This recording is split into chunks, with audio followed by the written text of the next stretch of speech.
Өзүм жүзүштө водитель болуп иштейм. Тез жардамдын айдайбыз. Ушу былтыр 2020-жылы 18-июнда bir кырсыкка туш келдик да. Ошо вызов, срочный вызовко баратып, жол кырсыгына кабылып, ошондон бери мына сот тошуп келатабыз да негизи.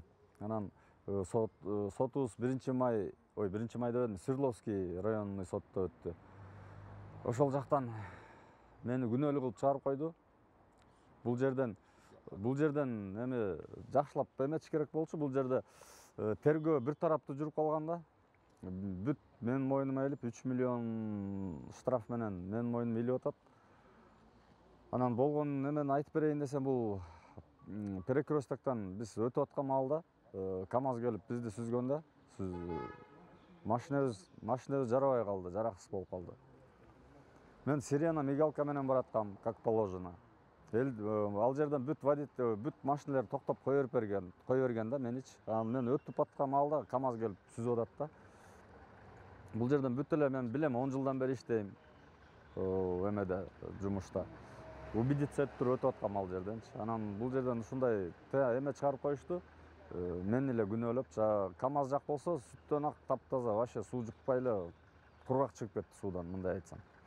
Анан бул жерде ошо мен биз макул эмеспиз да, соттун эмеси мененчи, тыянагы менен. Тияк тарапта жан тартып аткан себеби эмне деп ойлоп атасыз? Кандай бир иштер барбы? Эми бул жерде явно эле бирдеке бар да, мен эми мындай көзүм менен көрбөгөндөн айта албайм. Бир же эмелери бар, же акчанын күчү болуш керек деп ойлойм да негизичи. Акчасы жоктор ушинтип кала берет экенбиз орто жолдо. Анан ушу реально болбой атат да чечим.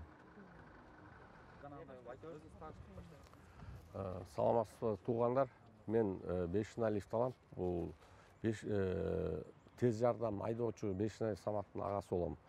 Анан бүгүнкү күнү соттордун адилетсиздик, акыйкатсыздык чыгарган өкүмдөрүнө биз күбө болуп турабыз. Анткени ошо болгон күнү 18-июнда Кыргызстанда пандемия, ковид күчөп турган убакта көбүнчө водительдер, көбүнчө врачтар жумуштарын таштап кетип аткан убак болгон. Ошол убакта булар дагы тез жардамга бараткан жумуш абалында ошондой кырсыкка туш келген. Ал жерде КамАЗ жол эрежесин бузуп, ал жол эрежеси боюнча маяк менен, сигнал менен келаткан тез жардамга токтоп өткөрүп бериш керек болчу.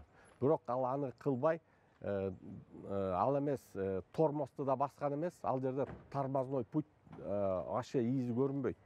Ал жерде ал одоно бузуп атат. Ал өзү шофер дагы балким 19-20 жаштагы жаш бала экен. Ал жол эрежесин дагы балким билбеген болгон.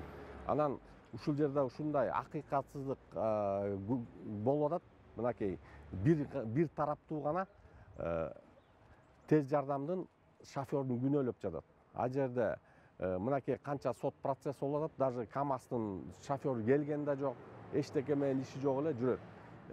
Ал жерде ошол маалда тез жардамдын жабырлануучулар, фельдшер дагы 4 адам ошол күнү эле больницага жаткырылган. Ошол маалда эле тиги КамАЗдын шоферу келип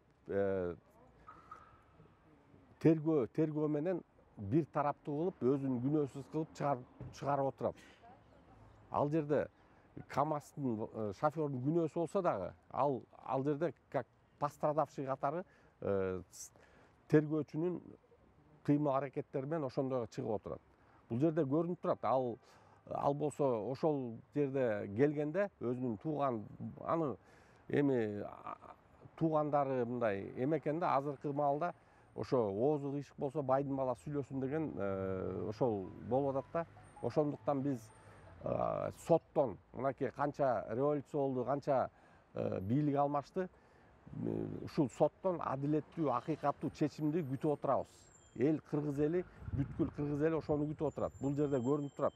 Бул бир гана бул эмес, дагы көп нерселер болуш керек. Ошондуктан сот өзүнүн адилеттүү, акыйкаттуу чечимин чыгарып, мындай өзүн көрсөтсүн деген сураныч мына президенттен да суранып кетебиз.